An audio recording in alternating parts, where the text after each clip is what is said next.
کوئی رائٹر نہ ہو اور ایسی بہترین کتاب پیش کر دے ایک دم، تو یہ اس کی علامت ہے کہ یہ اس کی اپنی لکھی ہوئی کتاب نہیں ہے. کتاب لکھنا آسان کام ہے، بہت مشکل کام ہے. اور ایسی کتاب جو لوگوں کے دلوں کو ہلا دے. اب ایک انڈیا میں ایک لڑکی مسلمان ہوئی نا، ریئیکشن کرتی تھی، تو سورہ رحمان سنی اس نے، اس پہ اثر ہوا اور اسلام قبول کر لیا. اس کی ویڈیو بھی آئی ہوئی ہے، وائرل ہوئی ہوئی ہے. مولانا طارق جمیل صاحب نے اس سے بات بھی کی. اس پہ بہت سے لوگوں کا اعتراض بھی ہوا کہ مولانا طارق جمیل صاحب ایک لڑکی سے بات کیوں کر رہے ہیں. تو صحیح نا، تو لڑکی کو تبلیغ کرنے کے لیے کس کو بھیجیں آپ بتاؤ؟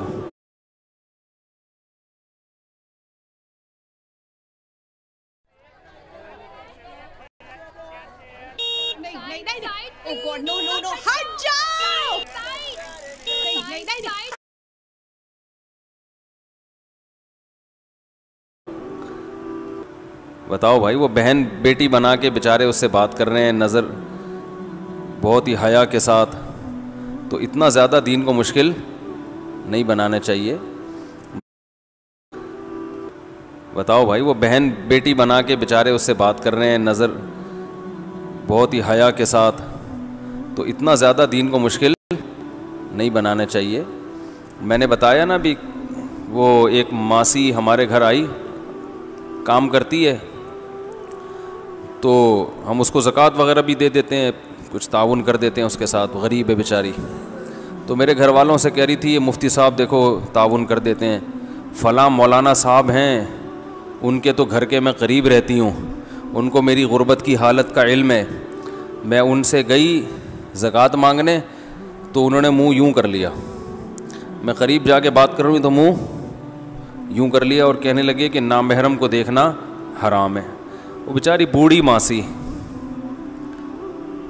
تو یوں کر کے بات کر رہے ہیں. پھر میں نے جب زیادہ بات کی، میرے گھریلو حالات جا کے دیکھیں، انہوں نے پھر چپ کرا دیا کہ نامحرم کی آواز کا بھی پردہ ہے. یقیناً پردہ ہے نامحرم کی آواز کا. کوئی جوان لڑکی بات کر رہی ہو، اس کی آواز سے آپ دلچسپی نہیں لے سکتے، کہہ کے لگا کے فری ہونا اس سے جائز نہیں ہے. لیکن اس بیچاری پر ایک ماسی کو قیاس کرنا، اور وہ بھی کسی ضرورت سے آئی ہے، اور ویسے بھی اس بیچاری کو دیکھنے سے کیا بد نظری ہوگی. یہاں دیکھنے کے لیے پتہ نہیں لوگ کیا کیا دیکھ رہے ہیں، اللہ کی پناہ. تو مجھے بڑی ہنسی آئی اس ماسی کے انداز پر. کہنے لگی میں جب وہاں گئی تو وہ یوں منہ کر لیا کہ نامحرم کو دیکھنا. وہ جو بیچاری گھروں میں ہوتی ہیں نا، تو فتنے، بات یہ ہے کہ نامحرم کو دیکھنا کوئی ضرورت ہو اور فتنے سے انسان محفوظ ہو تو پھر کوئی حرج نہیں ہے. نبی صلی اللہ علیہ وسلم کی مجلس میں اگر کوئی خاتون آئی کبھی کوئی بات کرنے کے لیے، تو آپ نے یوں تھوڑی کر لیا کہ نامحرم کو دیکھنا حرام ہے، بات نہیں کرو مجھ سے، چلو یہاں سے، بھاگو یہاں سے. بات کی آپ صلی اللہ علیہ وسلم نے. ہاں یہ کہ اس میں علماء اس لیے احتیاط کا حکم دیتے ہیں کہ یہاں تک لوگ قناعت نہیں کرتے، وہ بہت زیادہ فری ہو جاتے ہیں، اور پھر جناب وہ گپیں بھی لگ رہی ہیں اور ہاں ہاں ہو بھی چل رہا ہے، جیسے آج کل مارکیٹ میں چل رہا ہے. آپ کی کلیگ ہے، آپ کے ساتھ جاب کرتی ہے، ٹھیک ٹھاک فری ہو رہے ہیں، جب بھی جا رہے ہیں اس کو. ایک خاتون یہاں جاب کرتی تھی، تو وہ لانڈھی ان کا کہیں آفس تھا، ناظم آباد سے لانڈھی کتنا دور ہے. تو انہوں نے بتایا کہ میں جب بھی جا رہی ہوتی نا، 15-20 آدمی آ رہے ہوتے ہیں کہ لفٹ آپ ہمارے ساتھ چلیں. ٹھیک ہے نا، آپ کس کے ساتھ چلیں؟ تو یہ نیتیں خراب ہوتی ہیں. لیبل خدمت کا لگا ہے اور نیتیں خراب ہیں. کیونکہ بھائی اگر اتنا ہی شوق ہے تو اور بھی تو 8-10 بوڑھے آپ کو نظر آئے ہوں گے نا راستے میں، بیچارے پیدل جا رہے ہوں گے، ان کو تو کبھی کسی نے نہیں کہا کہ انکل آپ ہمارے ساتھ چلیں. تو انٹیوں کے پیچھے لفٹ دینے کے لیے پڑے رہتے ہیں. لیکن اگر کوئی واقعی بری نیت نہیں ہے، کوئی واقعی خدمت کر رہا ہے، تو اس میں تو بھائی کوئی حرج نہیں ہے، بلکہ ثواب کی بات ہے. ہاں فتنے سے انسان محفوظ ہو.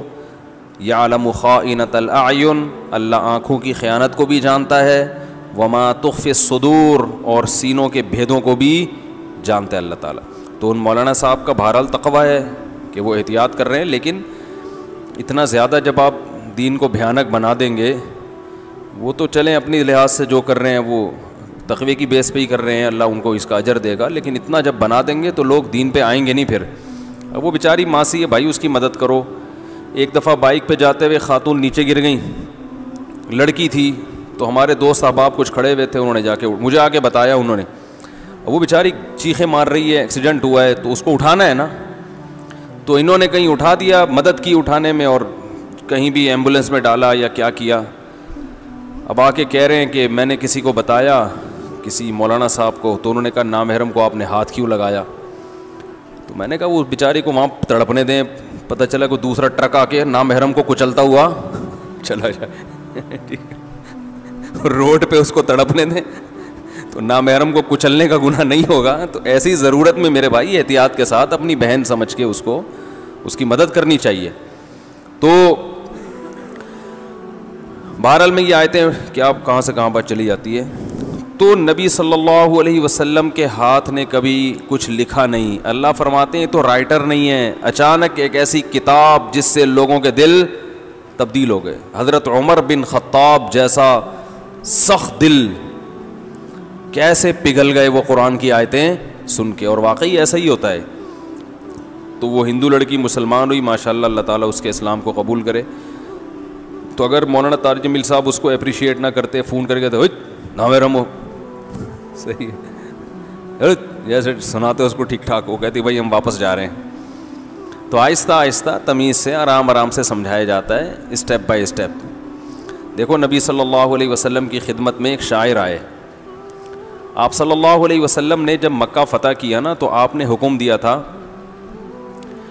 بعض اسلام دشمنوں کا نام لے کے حکم دیا تھا کہ ان کو جہاں پاؤ قتل کر دو. اصل تو یہ تھا کہ فتح مکہ میں آپ نے سب کو معاف کر دیا. بڑے بڑے ظالم تھے جنہوں نے ظلم کیا, آپ کو مکہ سے نکالا, آپ نے عمومی معافی کا اعلان کر دیا کہ میں وہی کہوں گا جو یوسف نے اپنے بھائیوں سے کہا تھا, لا تثریب علیکم اليوم, سب معاف. لیکن کچھ ایسے تھے کہ ان کے بارے میں نبی نے کہا تھا یہ معافی نہیں ہے. ان میں ایک تھے کعب ابن زہیر. یہ نبی کے شان میں نبی کے خلاف حجو کرتے تھے, شاعری کرتے تھے رسول اللہ صلی اللہ علیہ وسلم کے خلاف. شاعری میں بڑی جان رکھی ہے اللہ نے. شاعر اپنے کلام کو بہت اچھے مقصد کے لیے بھی استعمال کر سکتا ہے, بہت خراب بھی استعمال کر سکتا ہے. تو وہ نبی نے ان کے بارے میں بھی حکم دیا تھا جہاں پاؤ قتل کر دو. تو یہ بھی فرار ہو گئے. تو بالآخر ان کو خیال ہوا کہ میں فرار ہو کے کہاں جاؤں گا. تو یہ چھپتے چھپتے مکہ میں آئے اور حضرت ابو بکر سے جا کے ملے اور کہنے لگے مجھے کسی طرح نبی کی مجلس میں لے جاؤ, میں اسلام قبول کرنا چاہتا ہوں. تو وہ سفارشی بن کے ان کو لے آئے. اب ان کو پتا تھا کہ میں نے ہمیشہ نبی کی شان میں شاعری کے ذریعے گستاخی کی ہے, تو اب اس کی تلافی ایسے ہی ہو سکتی ہے کہ میں نبی کی شان میں اشعار کہوں. تو انہوں نے نبی کی شان میں ارے کب شرم آئے گی تجھے؟ ارے ممی کیا ہو گیا اتنا غصہ؟ جینس پہن کے جا رہی گھر کے باہر. ممی آپ بھی کہاں پرانی باتوں میں لگی ہو, آج کل تو سب پہنتے ہیں. ہاں تو پہنے نا, پر میری کیوں پہن کے جا رہی, خود کی پہنے.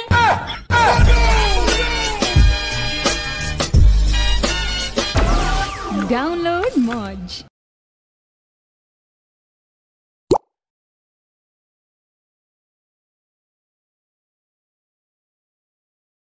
لوکیشن تو یہی دکھا رہا ہے, دوست کی شادی ہے, مستی سے بجانا.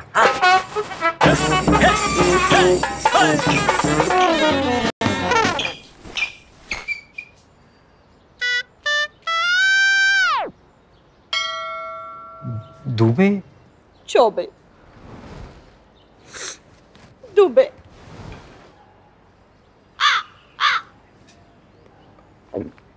سوری بیٹا ڈاؤن لوڈ پتا.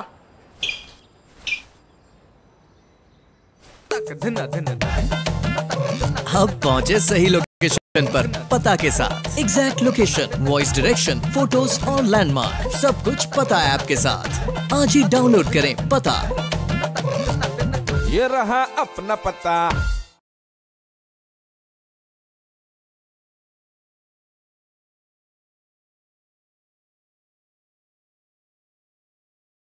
اشعار کہے ان الرسول لسیف یستضاء به مہند من سیوف اللہ مسلول.